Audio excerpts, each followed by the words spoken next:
भोंदू तुषार भोसले शब्द फेकण्यापूर्वी वजन बघावं लागतं. आदरणीय शरद पवार साहेबांवर टीका करता, पण महाराष्ट्र माहीत आहे. पवार साहेबांनी आयुष्यभर धर्म नाही तर माणूस जोडला आहे. तुम्ही इफ्तार पार्टीबद्दल बोलता.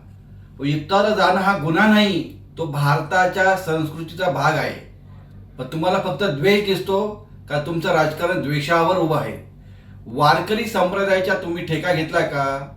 ज्ञानोबा तुकोबांचा वारसा एखाद्या पक्षाच्या खिशात ठेवणं इतका लहान नाहीये. पवार साहेबांनी म्हणाले काही प्रतिगामी विचार घुसतायत त्यावर चर्चा व्हायला हवी, पण तुम्ही काय केलं? संपूर्ण विषयाला धार्मिक रंग देऊन आग लावायचं काम केलं. 40-50 लोकांची टोळी म्हणता. अहो, महाराष्ट्राचे विचारवंत, कीर्तनकार आणि प्रबोधनकार करणारे लोक तुमच्या लेबलने चालत नाही आणि धमक्या देता. मी जिवंत असेपर्यंत षडयंत्र होऊ देणार नाही. अहो, महाराष्ट्र लोकशाहीवर चालतो, तुमच्या इशाऱ्यावर नाही.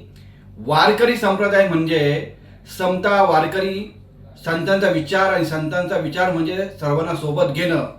तुम्ही जर खरंच वारकरी असाल तर संतांचा मार्ग घ्या.